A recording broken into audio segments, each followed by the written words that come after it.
Welcome everybody to the latest edition of Breaking the Silence, the Conversations, um, where the initial plan really has been to interview people who work within the health service or scientists that have felt the need to blow the whistle for one reason or another.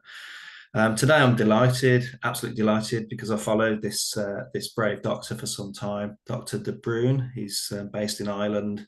Um, and to say he's a fellow reprobate of the system would be an understatement. But thanks for joining us, Dr. De Bruin. I'm going to call you Marcus, if that's okay, from here on in. Absolutely, Dave. And it's a real pleasure to be here and a real honor to speak to someone who has endured so much for the sake of truth. So thank you for reaching out, and yeah, looking forward to our chat. You've been a hero of mine as well. I've watched from afar as you've had a very similar Dr. Cartland treatment, as well as it's known. It used to be called, I think it used to be called Wakefielded. Now it's been rebranded to being Cartlanded. so, Yeah, uh, yeah. so if we start, Marcus, with because I always feel the need whenever I do a podcast, an interview where I'm the interviewee, to give my credentials and my background to justify my space and my opinion. So, could you give the viewers a bit of a sort of brief glimpse into your resume, if you like, what your career background is? Yeah, I suppose I do it with a little bit of reservation now because I think the tables have turned now. And when you kind of issue out your credentials and you say kind of who and what you are now, I think it seems to have a negative effect rather than a positive effect. People say, rather than say, oh, that guy's really educated, they say, oh my God, that guy's really nuts. So but anyway, for what it's worth, I suppose, yes, I have a long academic career. And yeah, I mean, I did a degree in California in science and English. And when I finished that, I moved back. That was in the 90s. I moved back to Dublin, Ireland, where I went to Trinity College in Dublin. I did a degree in microbiology.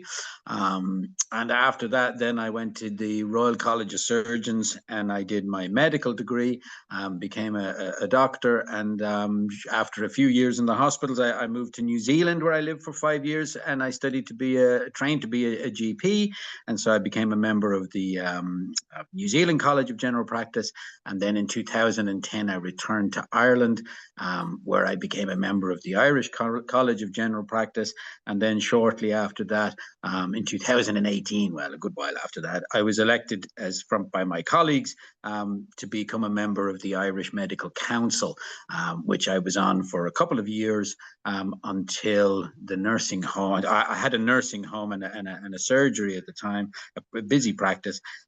So I resigned from the Irish Medical Council because of the manslaughter or the murder of, that sounds terrible, but look, it's how I feel, the murder of so many elderly residents in the nursing home sector. So I resigned from the Medical Council. I tried to blow the whistle about what was happening, and bizarrely, in a very Kafkaesque sort of a way, I got a letter from the medical regulator or the Medical Council in Ireland to say that they'd placed me under investigation in 2020 for basically opinions in respect of the nursing homes and the vaccine and that sort of thing that were undermining the guidelines or whatever.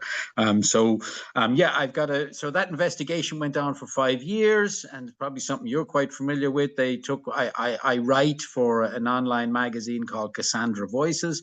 It's a kind of an arts magazine, and it has a bit of science and a bit of social stuff in it and cultural stuff. So I write for that, and I published quite a few articles in that criticizing the COVID vaccine, and the editor now is a very he's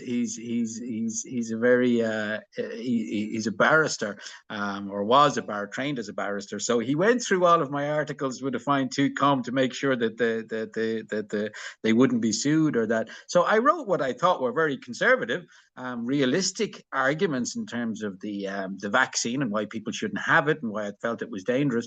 But the Medical Council basically has taken those and said that I'm guilty of undermining the medical profession and the faith in the medical profession, and whatever they feel that that's serious misconduct. So I have to face a fitness to practice hearing on June the 10th.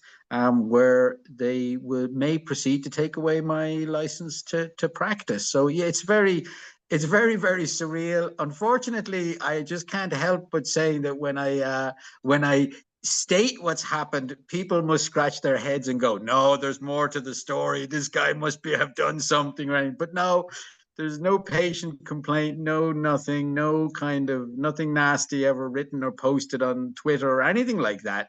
They just want to take my license essentially for whistleblowing. And incidentally, I had, just as an aside, I had an interesting call from a barrister at the medical council after I did my latest interview with a news guy over here, and the medical council want to know if I would agree to no longer write or talk about what happened in the nursing homes or the vaccine, that they might be interested in making my case go away.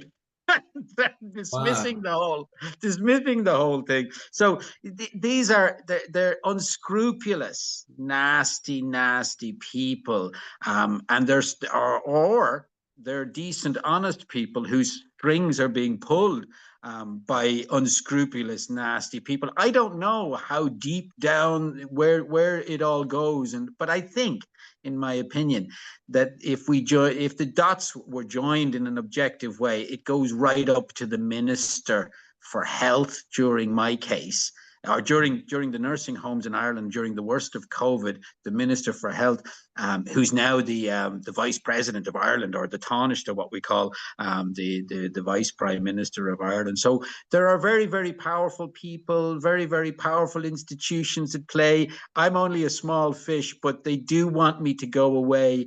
And either they're going to take my license away, or try to kind of bribe me to stay quiet. But, like yourself, although you've lost, I think, and suffered a lot more vilification and abuse than what I've suffered. But like yourself, I don't intend to shut up, because, the truth should never be shut up.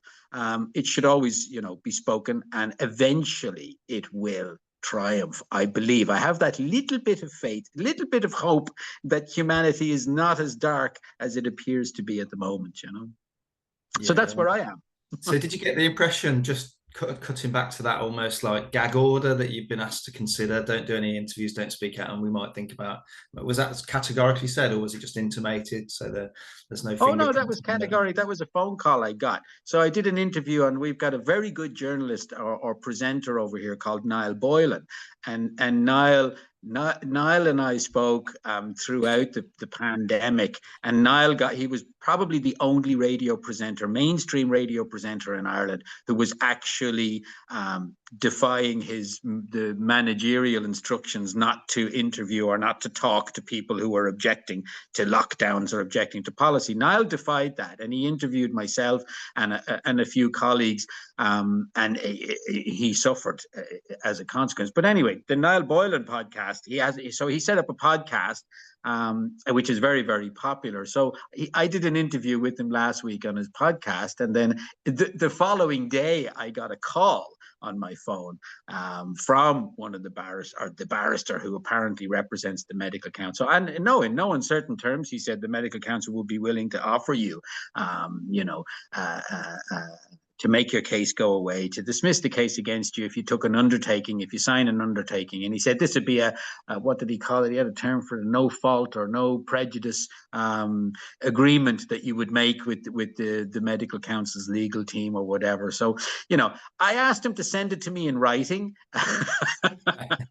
and he said he would do that. Now, that was last Thursday, and nothing has come through. So I don't know if it was a bit of a shakedown or whatever it was. But, it was, if anything, it reminded me, or it highlights to me the fact that the tide is turning. Whilst most people mightn't know what genetics is or what genetics means, I think most people do know that it has something very, very important to do with your body and how your body works.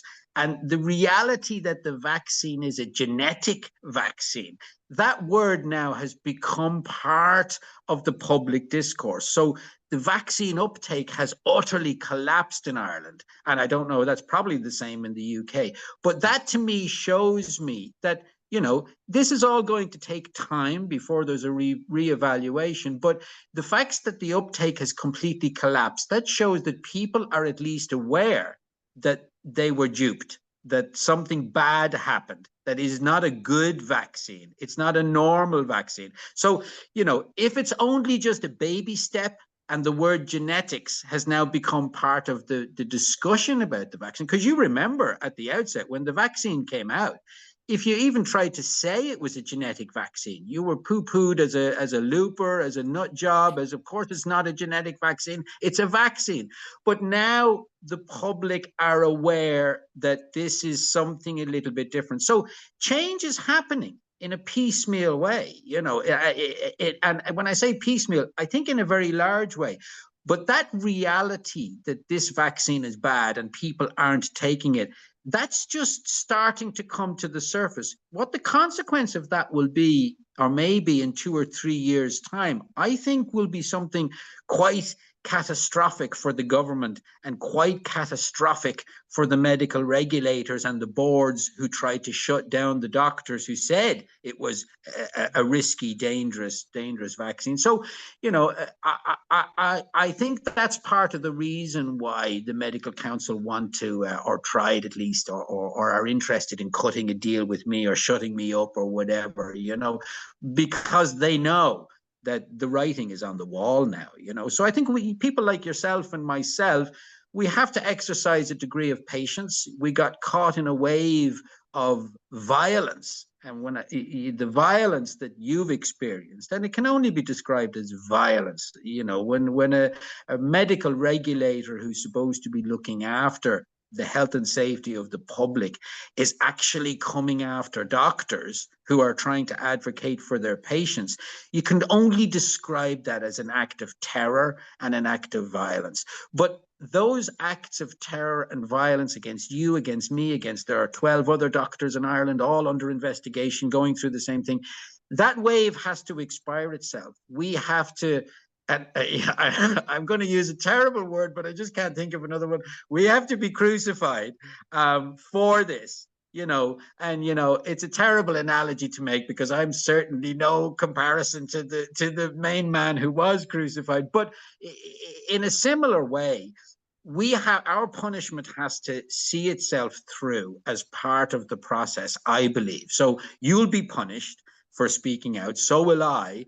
And this other wave of people being aware that this is a dangerous vaccine, of people seeing now the empirical evidence that Omicron, COVID, all of these things are still here, but yet all of the bullshit is gone about masks and everything. So that reality, empirical reality, the lived daily experience of people's lives, seeing that what happened to COVID, it just magically disappeared. We were promised, or we were told that we were going to have a new normal, but the old one is back, and it's back more normal than it ever was before. So you don't need science. You don't need guys like me with credentials to impress that reality upon people. It's happening. They're not taking the vaccine. They're seeing that there's no masks, there's no social distancing. They know COVID has gone away, and no scientist, nobody can come out and say where it's gone to and where Omicron is, because they have to say, oh no, it's still here. But they can't explain. No scientist, no doctor can explain, well, why don't we have a pandemic anymore? How come it's gone?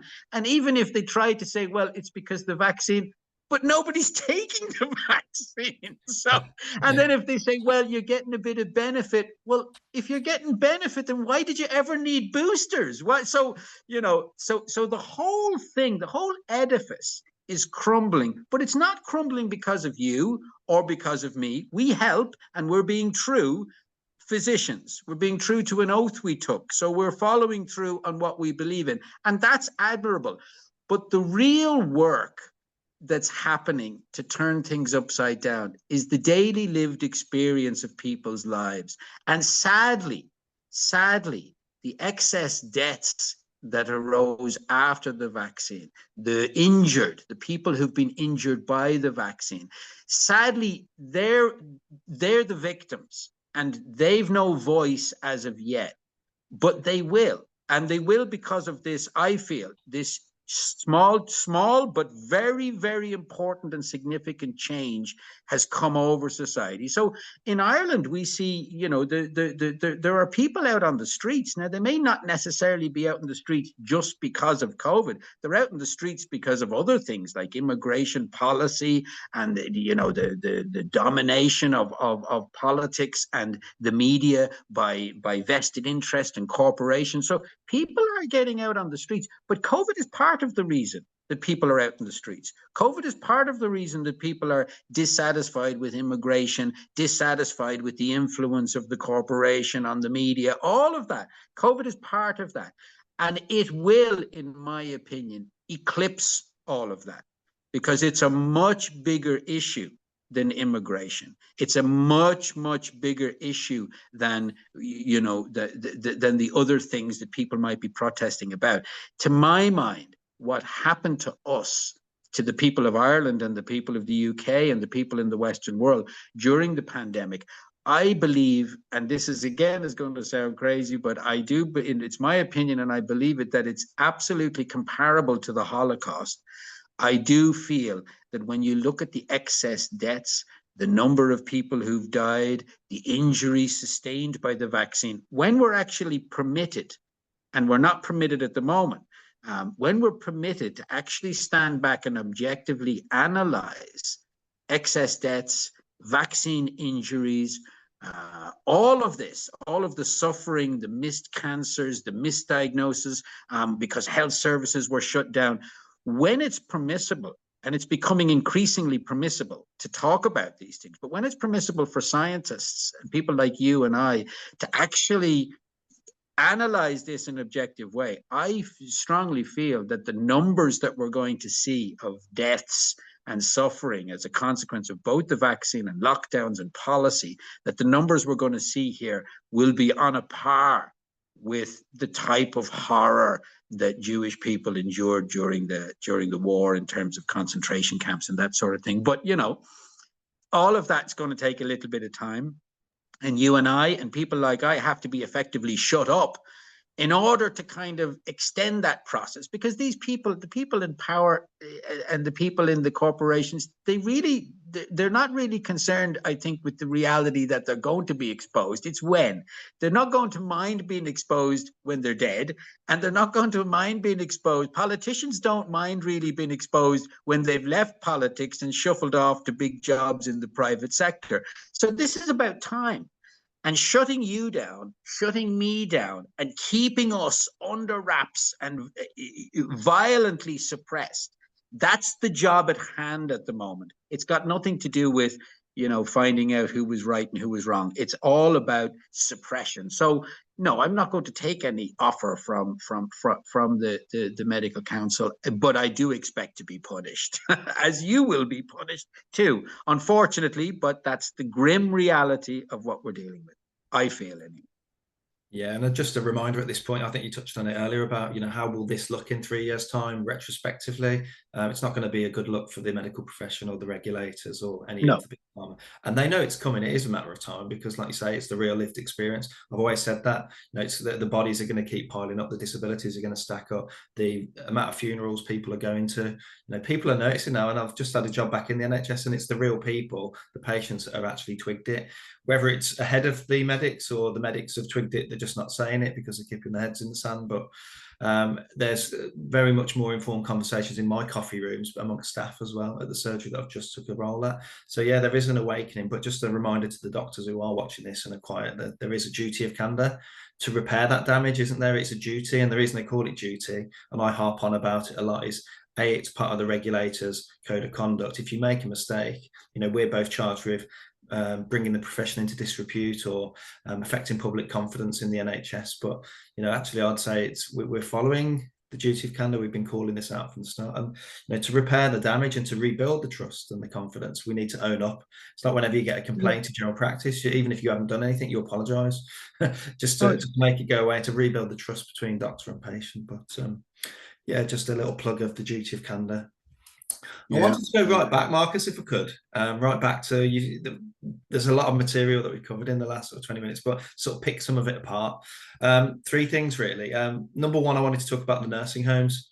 I know what you meant, but just in case people didn't know, what shenanigans were you seeing in the nursing homes?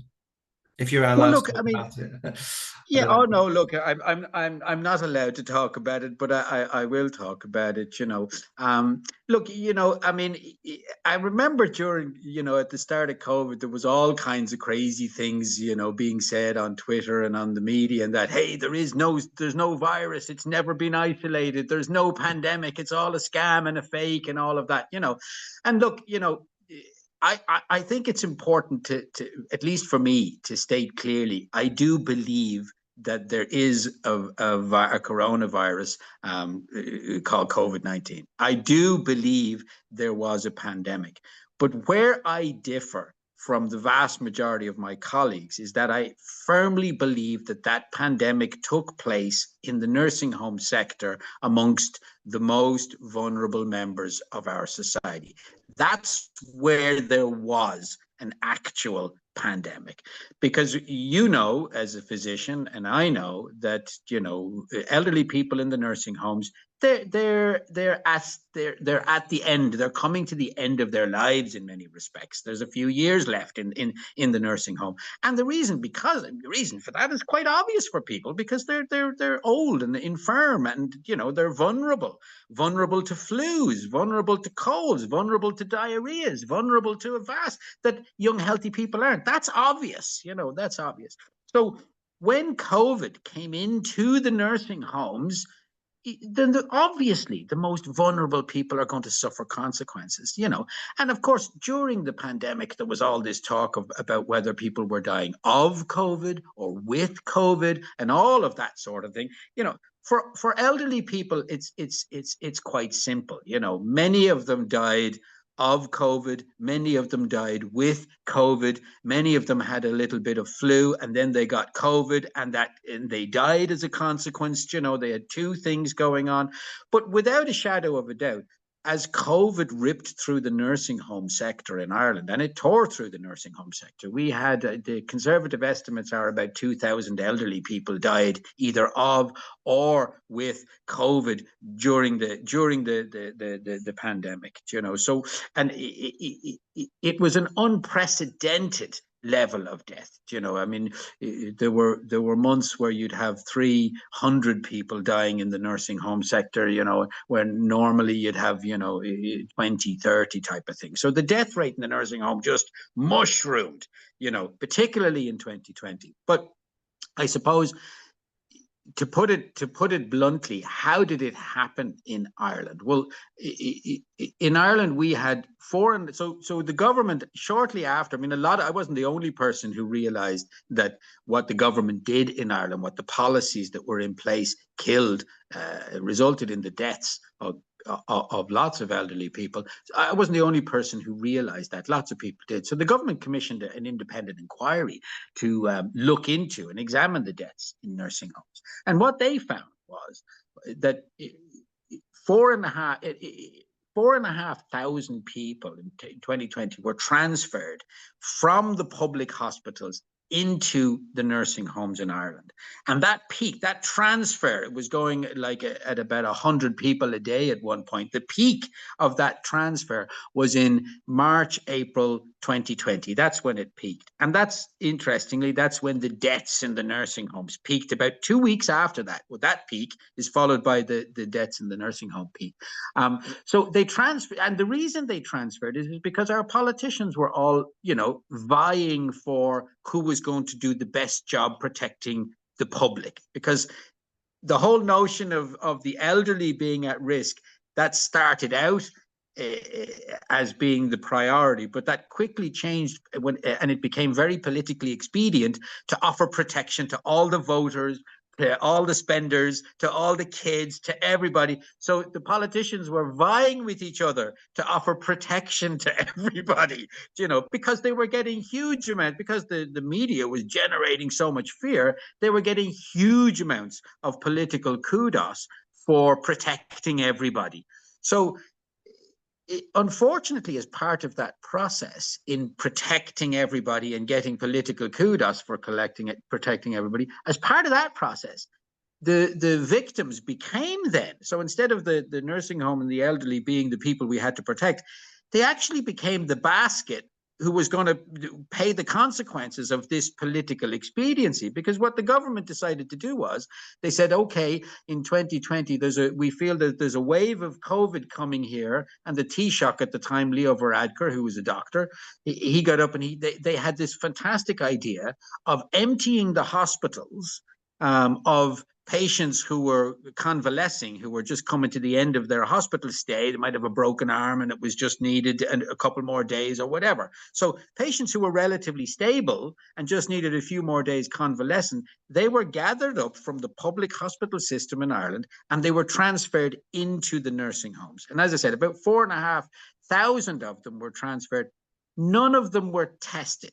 So we were in a pandemic where you had this virus was going through society, whatever. The media was on, the deaths were on the television every day, and the government came up with this policy: transfer these patients out of the hospital into the nursing home sector. So they were all transferred, and they weren't tested.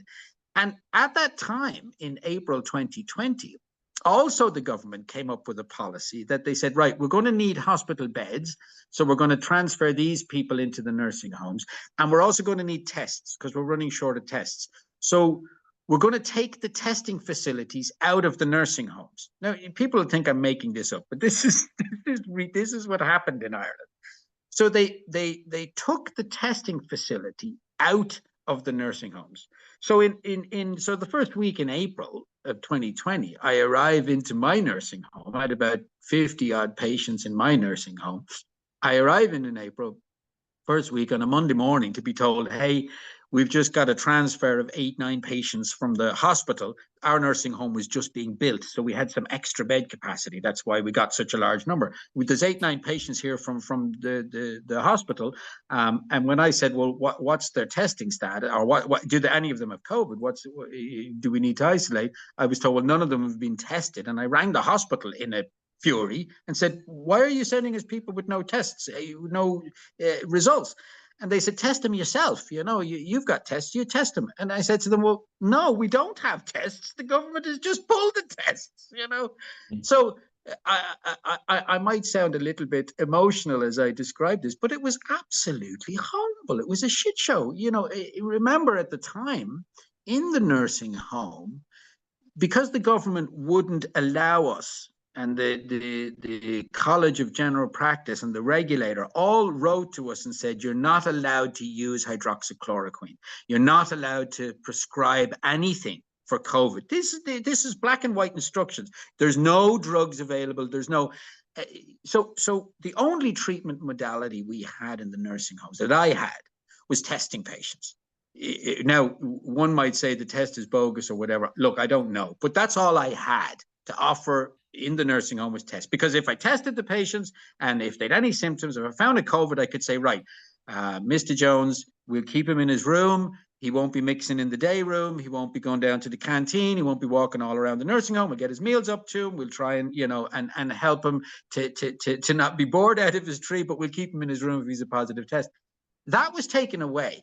So we've now got COVID coming in from the hospitals, 4,500 untested patients dumped into the nursing homes, tests pulled from the sector. So we've no way of testing these people, a complete ban on any use of any therapies that might have been helpful, whether one, Donald Trump fared well with hydroxychloroquine. It's an utterly harmless, if given under medical supervision, it's a harmless drug. It's an anti-inflammatory, as you know, that we give to arthritics, and, certainly under medical supervision wouldn't have caused any harm.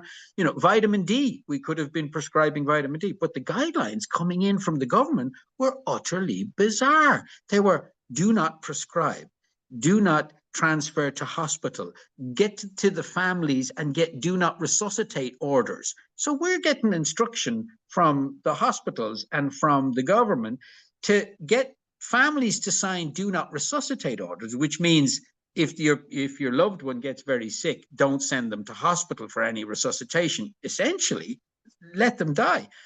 None of this, as a member of the Irish Medical Council, who's the regulator for patient safety, none of this sat with me at all. I could not figure out what the hell, because if you actually wanted to murder people, in a weird sci-fi movie where the government was taken over by aliens and the aliens wanted to kill all the people, I don't mean to make light of this, but if you actually wanted to kill people in the nursing homes, transferring the COVID into the nursing homes, withdrawing the tests, and encouraging do not resuscitate, not sending patients, the elderly, into the hospital, you couldn't have orchestrated a better plan to actually murder people. So to my mind, what was happening was tantamount to murder. Now, I never got on Twitter and said that these people were being murdered.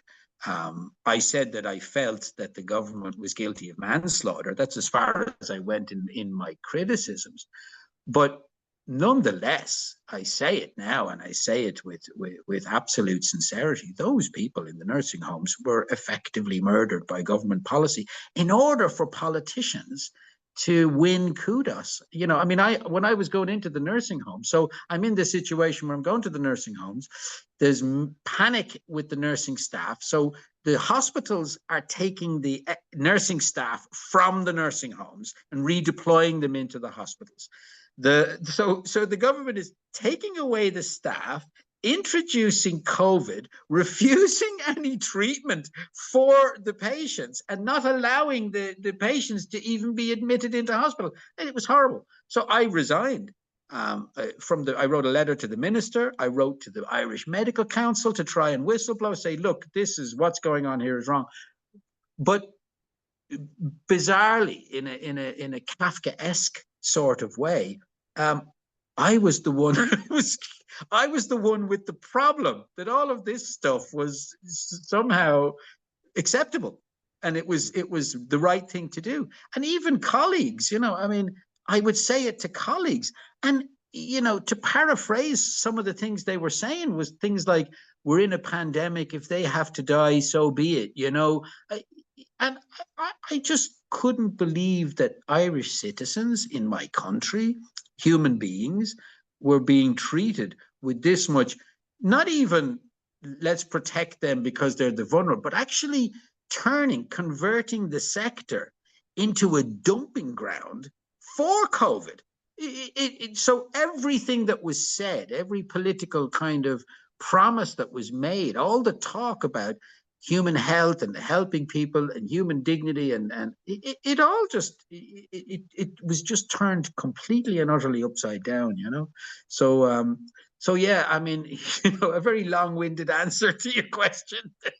Do you have any experience of? I mean, one of the things that alarmed me back in the day, we used to call them similar. This DNAR blanket policy. We had what was called TEP, treatment escalation plans, where when you couldn't visit your own family, we were tasked with the job of knocking, Doris's door in a residential setting, and basically play guard, assess whether you believed that, without any relatives being involved in the conversation, whether you believed that they should be escalated to a hospital setting if they deteriorated. And then what would come of that would be a just-in-case medication pack, which would be end-of-life drugs shipped out to them just in case the worst happened. So there was a lot of experience of overzealous end-of-life drug use, I would say, from my experience. Did you have a similar experience of that?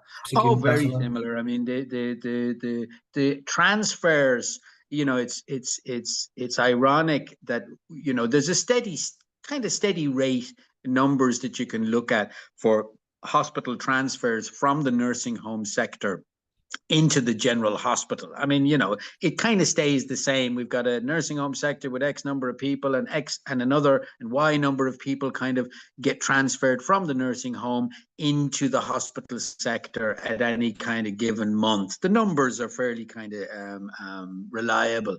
During the height of the pandemic, that collapsed. There was essentially no transfers from the nursing homes into the hospital. So these people were all left to die in the nursing homes. And part of that policy was, do not resuscitate and end-of-life care protocols. So rather than being given any opportunity or any access to potential treatments for COVID, they were simply given midazolam and helped along the way to die, which was just horrific stuff. But that's essentially what happened. I mean, interestingly, with the hydroxychloroquine now, and I was to be honest, I never prescribed hydroxychloroquine, and it's something that I deeply regret. But I was always a believer in following guidelines and public health policy, as long as a physician or as a doctor or as a member of the public, as long as I was of the belief that they could be challenged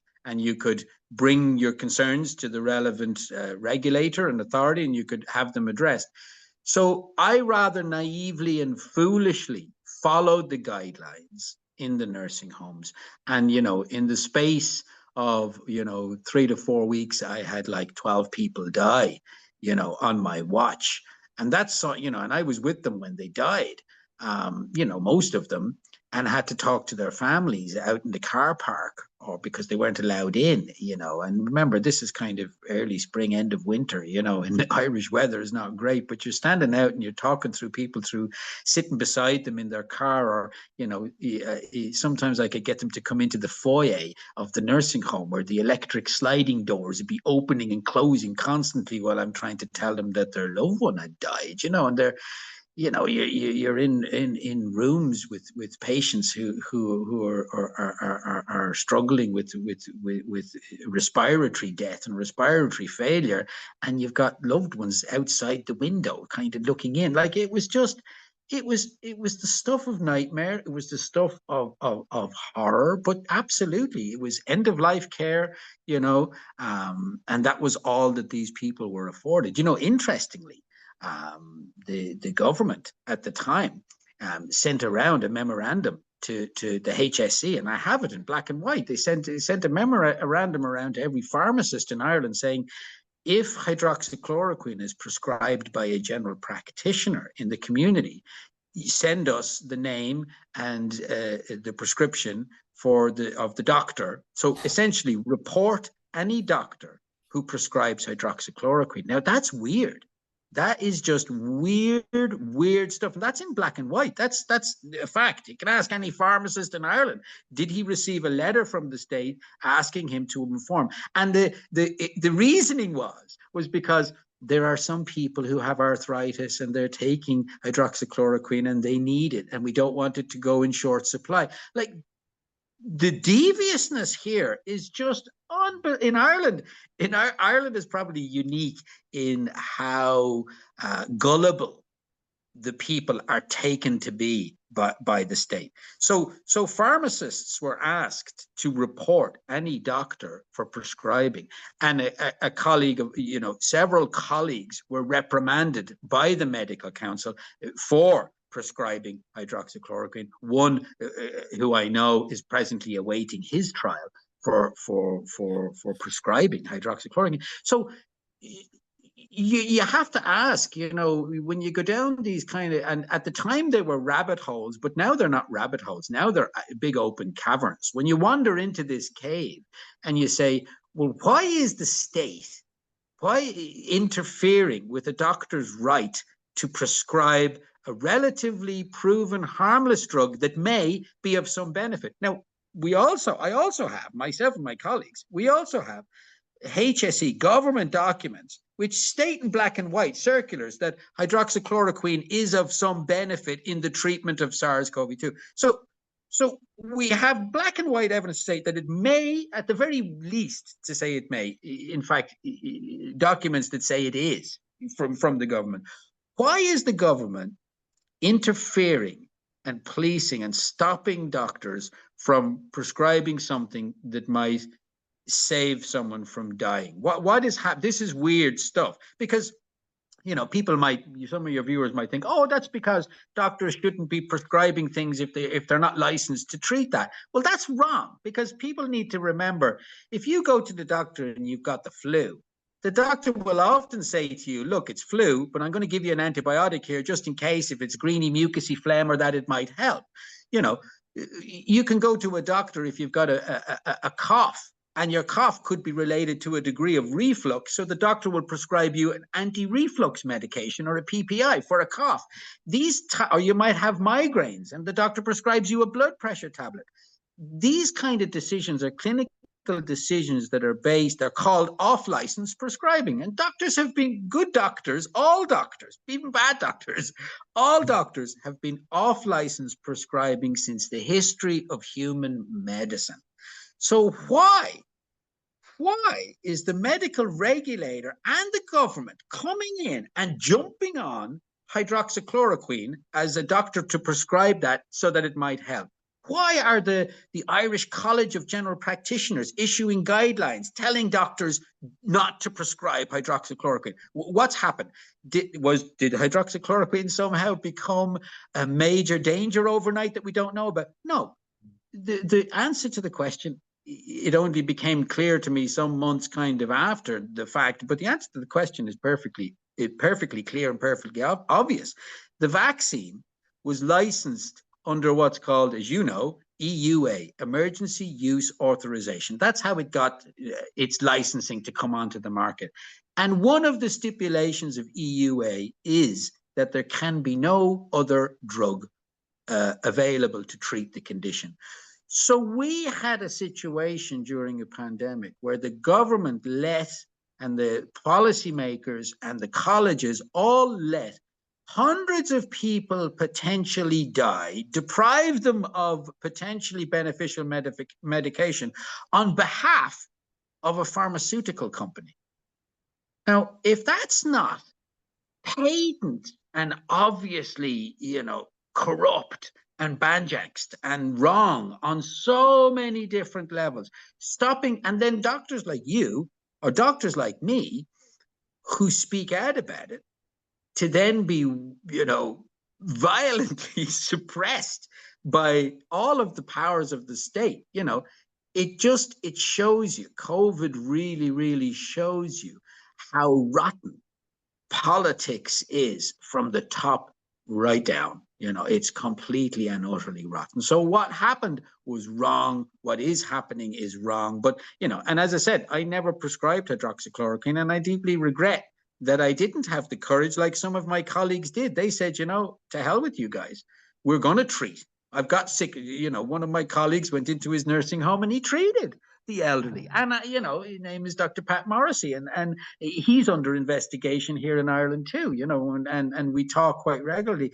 And I've nothing but the deepest admiration for him, because he did what I couldn't do, what I didn't have the, I suppose, willingness to do, because I was so much a part of the establishment. I had so much faith in my colleagues and faith in the medical system. And it's a faith that I still do have, that one day, we will come out of this, and doctors will come out of this, and medicine will survive this. But as you rightly said, I don't know if medicine is going to survive this catharsis, because it is a catharsis, but it hasn't happened yet. It's just grumbling.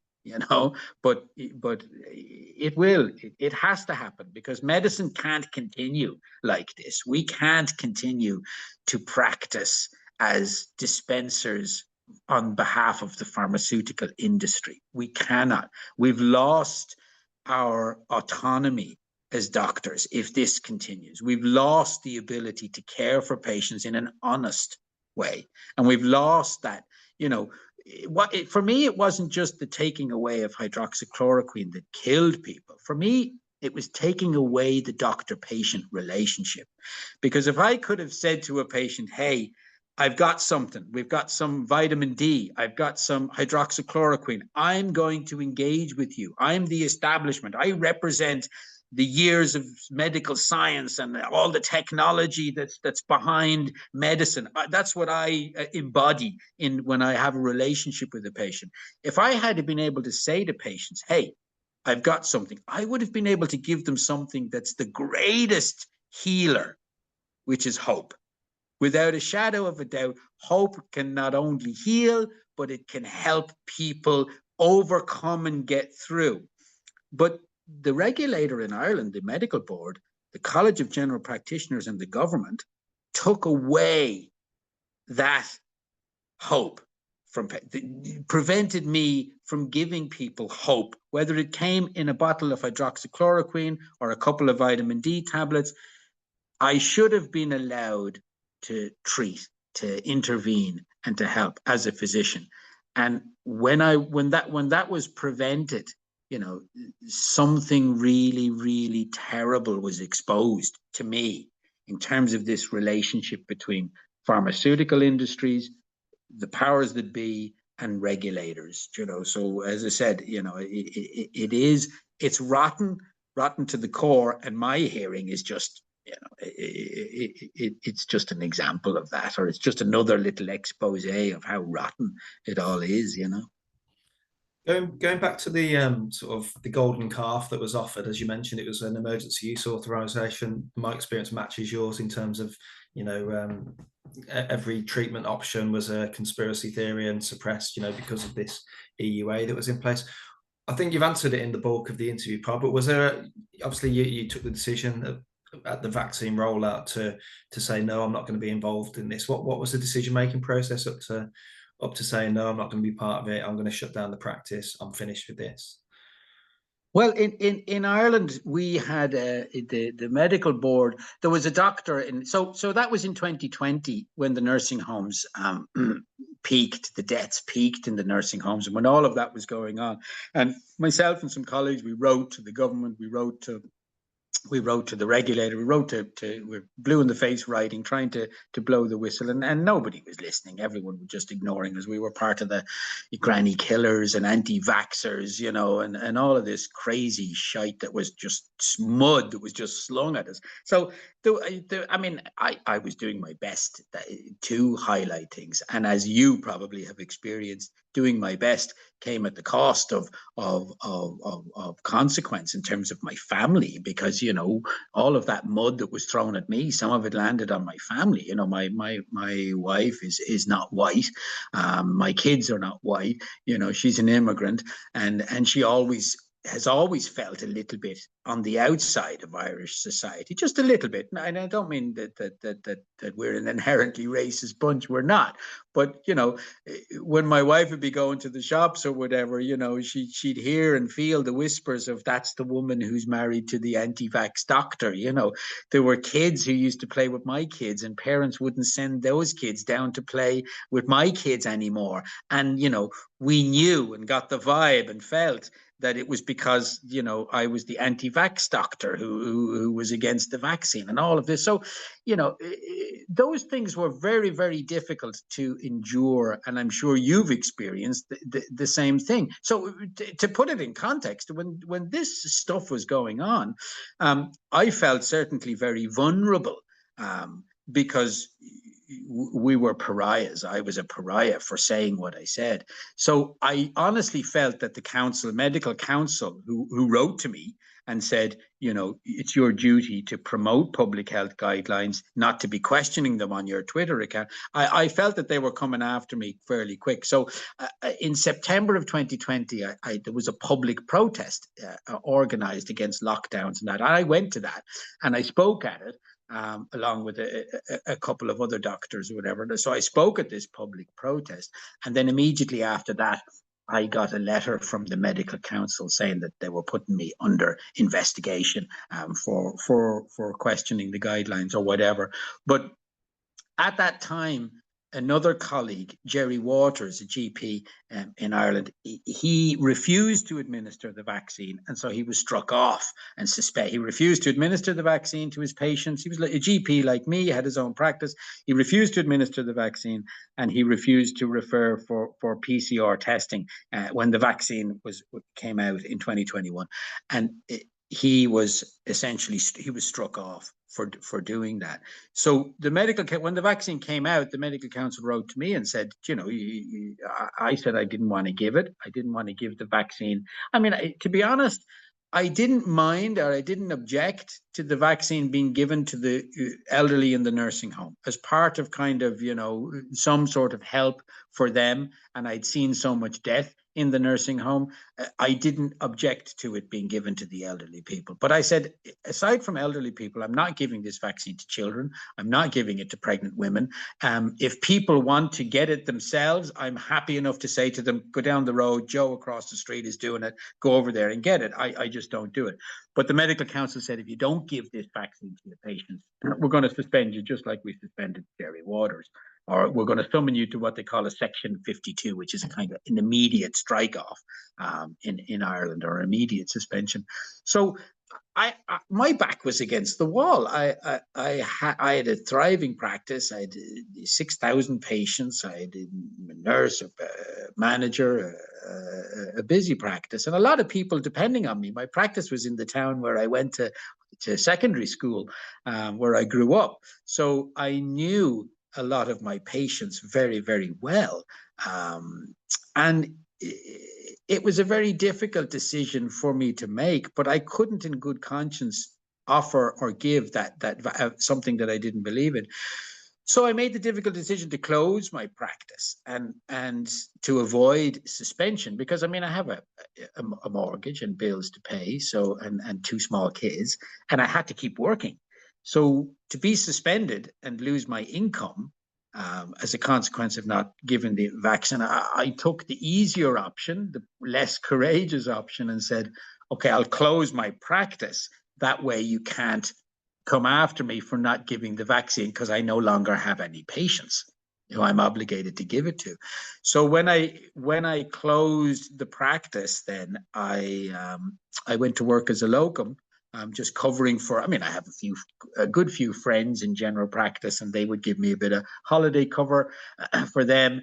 And I would do evening work at the out of hours service at the weekends and evenings. And of course, you're not obligated or not expected to do any COVID vaccines in the out of hours service. They don't keep them, they don't supply them or anything like that. So I was able to stay working, and I thought that I'd survived.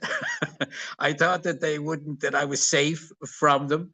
But again, as I said at the outset, they took all of my publications and my Twitter account and went through that with a fine-tooth comb and sent it down to some professor of general practice in Cork, who highlighted a couple of tweets and said that these were tantamount to serious misconduct, and therefore I should face the charges in June.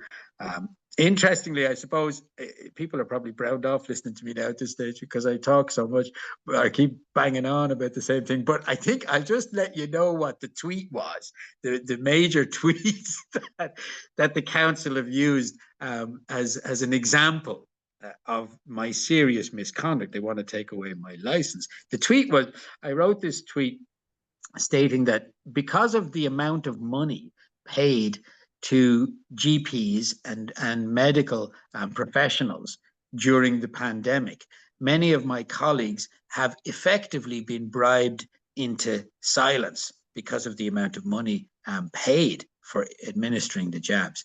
And so the professor, the good professor in Cork, he said that because I've suggested that GPs have been bribed into giving the vaccine, that seriously undermines faith in the medical profession, and therefore I'm guilty of serious misconduct and must face the tribunal as a consequence. So that's the extent. Now, you've been a little bit more vociferous in some of your, and I admire you for that. Well done. But that's what. So it just goes to show you, no matter what you say, if you had have kept your, I mean, you probably think to yourself, Dave, you probably think, Jesus, maybe I should have kind of tempered my words nice and softly. But I don't know how, I mean, I don't know if you could temper them more softly than mine, they'd still come after you and you'd still be in the same boat that you're in, because you were guilty long before the charges, and so was I. So that's the tweet at the center of the case against me, and it shows you. And just to put it in, I'm still banging on. I'll stop in a second, but would you retweet it again? Would you do it again? I would, of course. But just to put the tweet in context, right? The correspondent for the Irish Times, the health correspondent, is a guy called Paul Cullen, and he put an article in the Irish Times shortly after my tweet. And he was just now, Paul Cullen was, the Irish Times, like probably many of the English newspapers, was paid throughout the pandemic because they were losing so much money on advertising because nobody was going on holidays and everything else. So the Irish Times, the mainstream media here, big interests like the Irish Times were all subsidized by the state to survive the pandemic, and all paid, to promote COVID policy. So they were the ads that the papers were running because no one was going on holiday. So to put that in context, so Paul Cullen is the health correspondent, and so he would certainly be a guy who would be loath to criticize the government or the policy in any way, like most journalists at the Irish Times. But anyway, he wrote an article, and in the article he stated about the payments to Irish GPs. And in the article, he stated that on top of their GMS, or their regular payments, monthly payments from the government, on top of that, if you took the COVID payments up to 2022, so that's from 21 up to mid 2022, he published the article in 2022, on average, if you spread the COVID payments out, every GP in Ireland had received 70,000 euros each per capita from the government in COVID-related payments. So, and that's on top of their regular income. So the type of money that changed hands between the government and my colleagues was absolutely huge. I had one colleague of mine who said to me, he said, when you go to your hearing, do the political thing and just start off your statement by saying, on mature reflection, I now feel. and then he said, you'll get away with everything if you just say, on mature reflection, you now feel that the government was right and everything was good and that.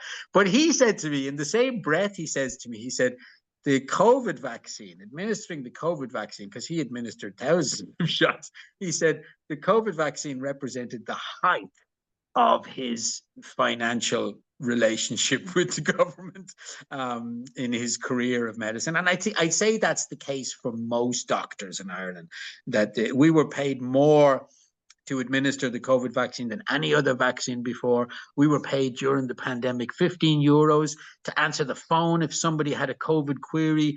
We were paid, and these were unvouched. Just tell the government at the end of the week how many times you said COVID on the phone, and you got 15 euros for I'm serious.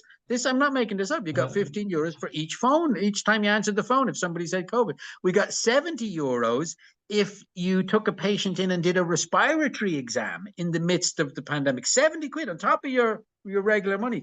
And you got 40 quid for each shot you gave. So the money that changed hands with my colleagues was absolutely huge. And yet, look, I do feel, unfortunately, many of them were bribed into silence, but most were probably kind of, going along with doing what they were told, just like I was doing what I was told in the nursing homes, and kind of now my colleagues are so far down the rabbit hole that if they stop and they look back, then they're going to have to take ownership of a lot of guilt, and they're not willing to do that. So that's how kind of I ended up before the council and where I am. What are your feelings on it? What do you think? Do you think you're going to be sacrificed, or are you going to go and show some mature reflection, or are you going to go in all guns blazing and stick to your guns?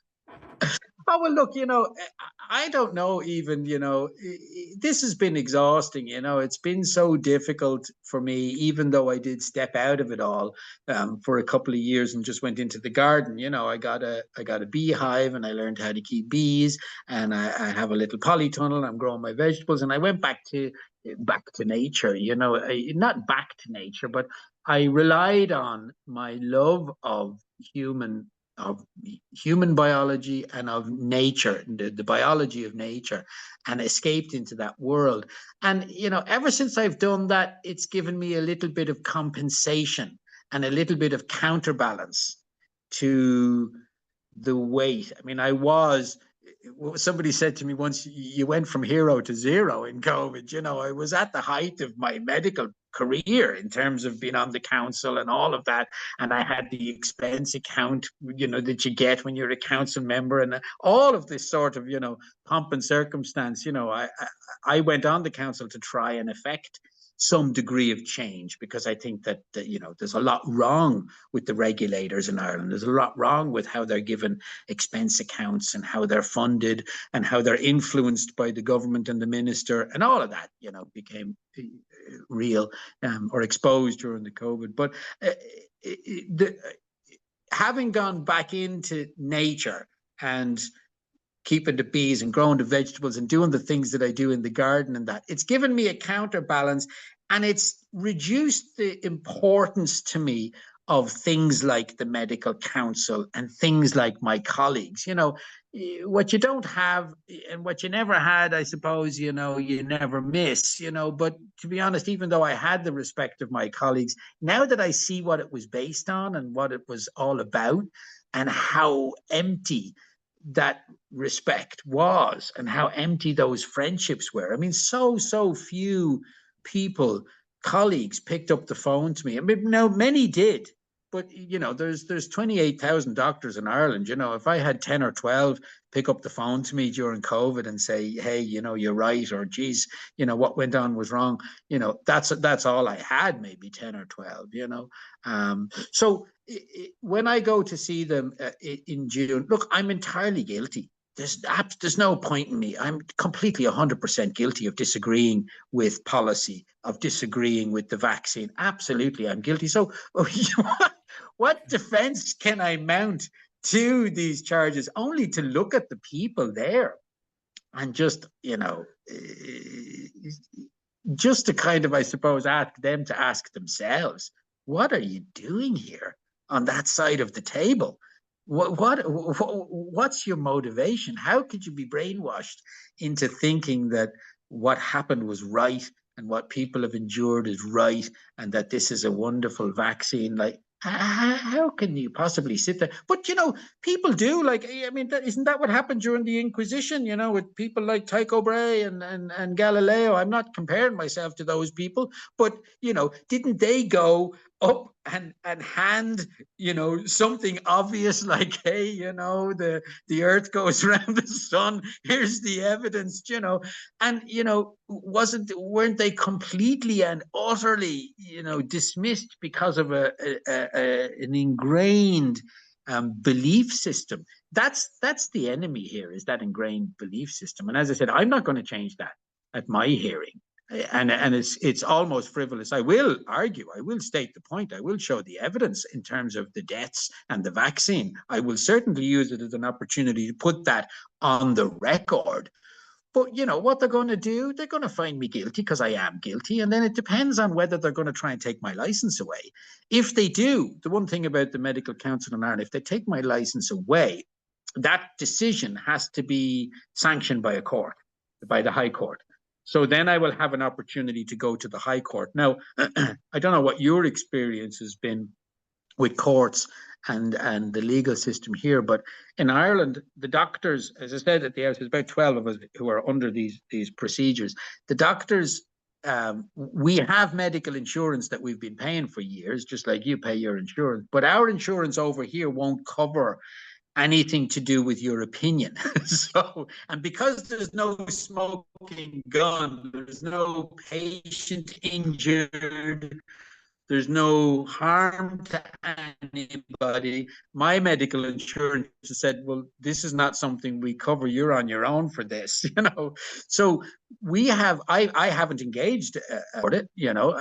I lost my practice, so I'm working in and out of our setting. So I haven't had any legal assistance or advice. But if they take my license away and I have to go to the High Court, then I might have to revisit that, because ultimately my objective now is not proving them wrong.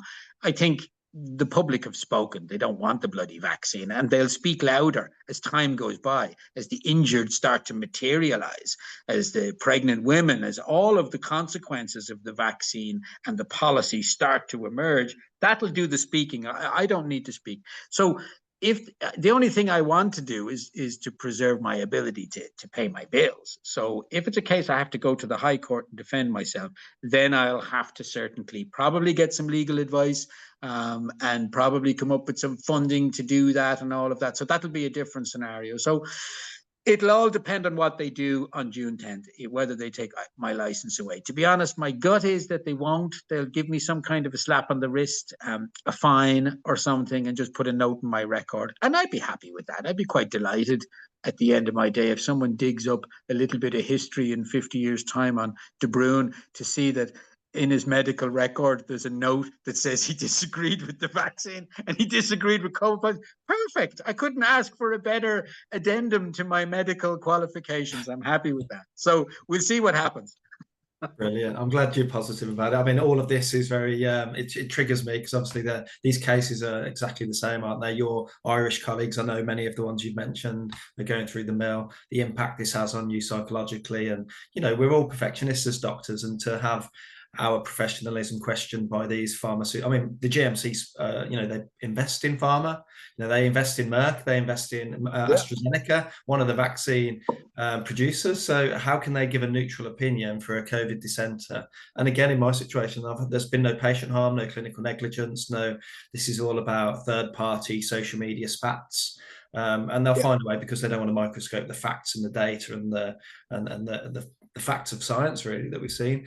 Just wanted to finish on a question really. We talked off camera before we pressed record really about the old days where we used to do evidence-based practice, and we used to sit around it. We on a Friday, the drug reps would bring some sandwiches and we did the grand round, and we would you know, we would question science and we'd come to different conclusions, and that was okay when we had autonomy of practice and autonomy of freedom of speech back in the old dark days.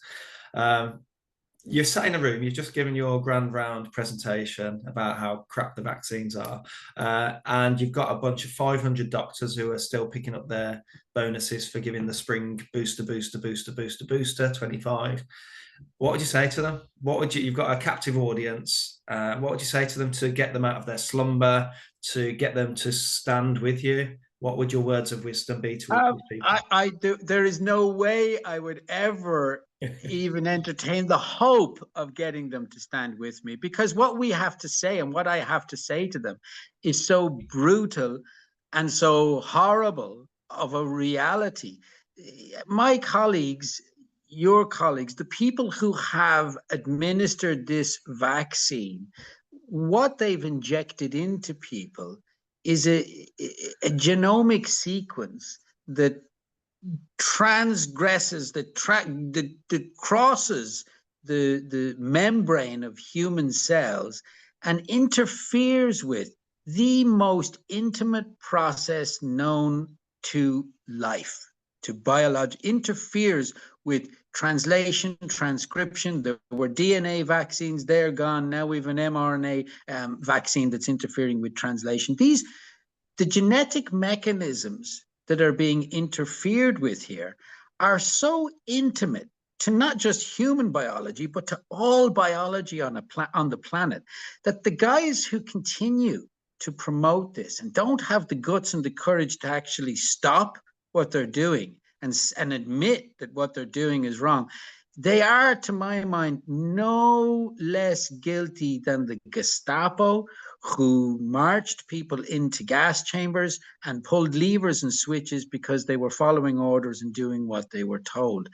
Any doctor who has the barest modicum of respect for human biology or ecology or the biology of the planet that defines human existence, defines all life, these mechanisms that this vaccine is interfering with, this mechanism is a mechanism that's not unique even to human beings. It's part of the whole mechanism of the biology on the planet. These doctors who stand over this and say that this is fine, if they're the same type of doctor who have a care for the environment or care about whales or dolphins or whatever, or any other species in the world, human biology, this vaccine represents nothing less than the rape of human beings and I use that word. I know it's a terrible word to use, and I use it with a great degree of sadness, but ultimately what's happening here on a biological level is this interference with the most intimate process of life, That to me is absolutely disgusting. The doctors could do that, administer that without conscience, without regret, without saying I'm wrong. I would say to any colleague who has administered this vaccine, it's time now, before you retire, before the end of your career, to stand up and say you were wrong, because there's nothing wrong with being wrong. There's nothing wrong with following guidelines. Most people regret having taken the vaccine. But, and that's why they don't want to look back even. There's a reluctance to look back because they ratted out their neighbor for going the social distance, or they called the cops because there was two kids sitting on a wall, or they gave out to their neighbor because the neighbor didn't take the vaccine or whatever. So people are invested in this. But what we have to do as human beings is be able to say we were wrong. This is wrong. We were wrong. And not just we were wrong, but we were coerced into doing this. Our colleagues, my colleagues, your colleagues, they were coerced into doing this, pressurized into doing this. And there are people to blame, but we'll only ever be able to get back ownership of medicine, ownership of our biology, if we can say that we were wrong and we were compelled or coerced into doing these things by those people, by the medical regulator, by government officials, by the policymakers. We need to actually admit first that we were wrong. And if you've had medical insurance, I'm sure. One of the rules of having medical insurance is that when you sign your contract with your insurer, one of the stipulations of your contract is, don't ever admit you were wrong. Let us do that for you. Yeah. Because admitting you're wrong has big consequences. So, I would say to colleagues, look, it's going to take a lot to actually stand up and say you were wrong. But I think if you do it, and if they do it now, that's the measure of a man. That's the measure of a doctor. That's the measure of a physician. Somebody who can say, I did that and it was wrong. I did it. I was coerced into doing it. I felt pressured into doing it, and I regret doing it.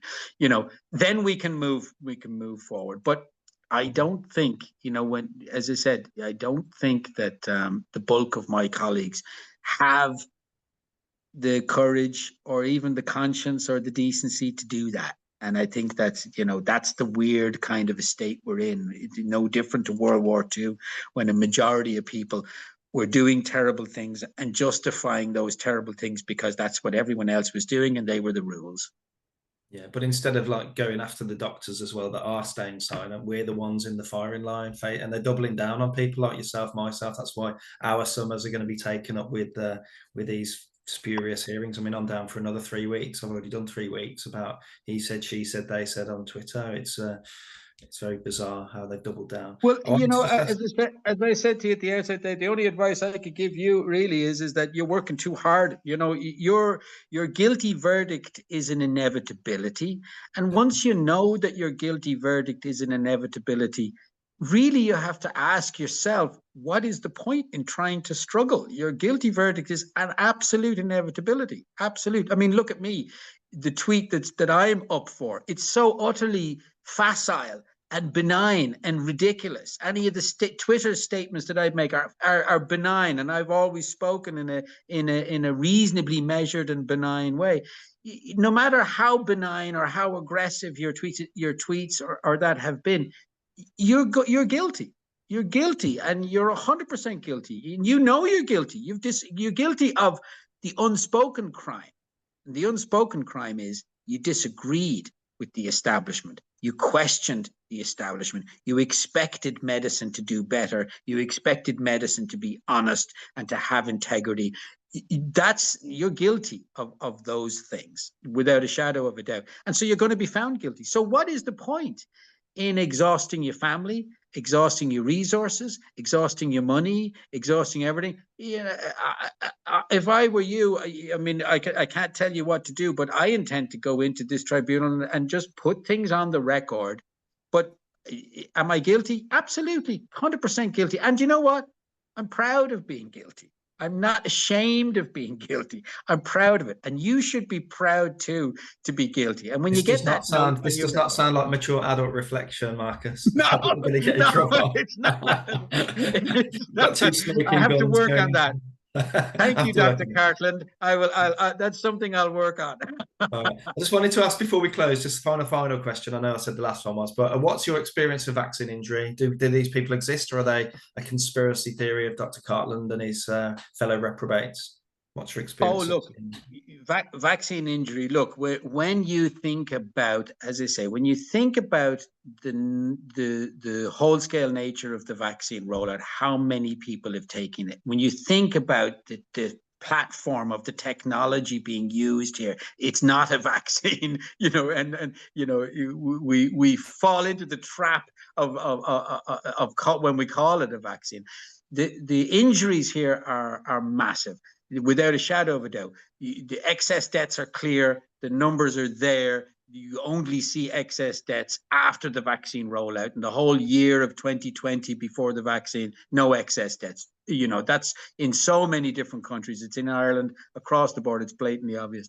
There are a huge, huge number of, I mean, Niall Boylan, who I was talking to on the radio, that presenter, he's convinced he got he had some horrendous side effects that he feels, or health stuff going on with himself that he feels is related to the vaccine. But there's no mechanism of joining the dots for people. So when people go back to the doctor with shingles, or they go back to the doctor with cardiac problems, or they go back to the doctor 2 months later with other problems, there's no formal mechanism of joining the dots for people. So we don't know, and people don't know, the public doesn't know. It's just the question of even relating side effects to the vaccine is not even on the table, So unfortunately, how can we join the dots there? How can people make the connections,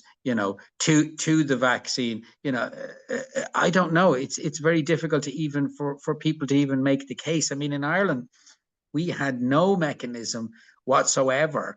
If you got a side effect from a COVID vaccine, what you're supposed to do is go back to the GP. If you don't have a free government health card, pay them 70 quid and tell them about your side effects. And in most cases, the vast majority of people in Ireland would just poo-pooed away and said, that's not the vaccine. That's just shingles. You could have got that anyway. That's just a clot. That could have happened to anybody. That's just this. In order to establish causation, you need scientific rigor, and you need, proper reporting. I mean, Ireland doesn't even have a reporting mechanism. So if you felt you got a vaccine and you felt that you were experiencing a side effect, there's nowhere to go with that. We've got there is apparently a website called the HPRA, Health Products something HPRA, and they have on a website. They're a semi-state or a state organization, but they have a website, and it's got a section on it to report any injury from a drug. And there's a form, if you dig through their website, and it's 7 pages long, that if you're in your 60s or 70s or whatever, an elderly patient, whatever, you're supposed to. So first of all, Irish people don't even know about this HPRA. They don't even know about the website, where it is. Nobody even knows where to go with a vaccine injury. So what are they? How are people coping with them?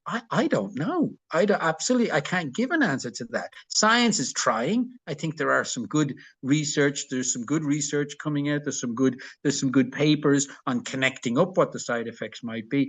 But the very point, the very notion that we've launched off from, the starting point here, interfering with human genetics like that, going inside human cells, which vaccines have never ever done prior to this, getting inside cells and tinkering about with that mechanism.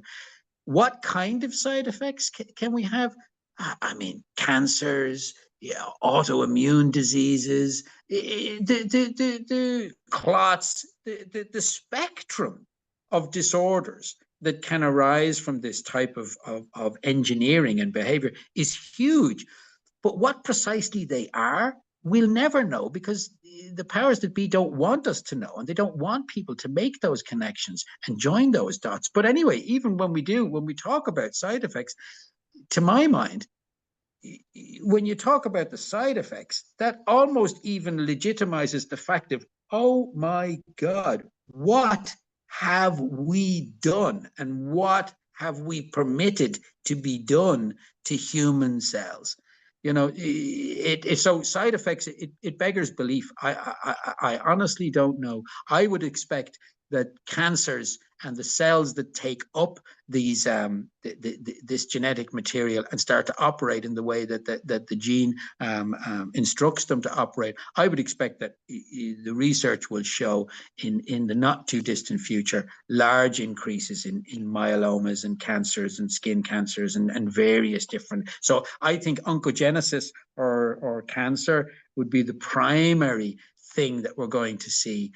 But who knows? I mean, it's you're tinkering around with something so integral to the whole process of biological function that side effects here could express themselves in any number of ways. And it'll be our children or the scientists of the future who will actually join the dots and be able to say, okay, disrupting this process has caused A, B, C, D, E, F, G. That full picture is brutally suppressed at the moment. But it's not something science. I love science, as do you. I believe in science. I believe that science will uncover the truth once it's safe to do so, that the truth will come out about these vaccines. But in terms of the side effects, I would imagine the profile is huge. And if we've had a massive increase in excess deaths after the introduction of the vaccine, that's just deaths.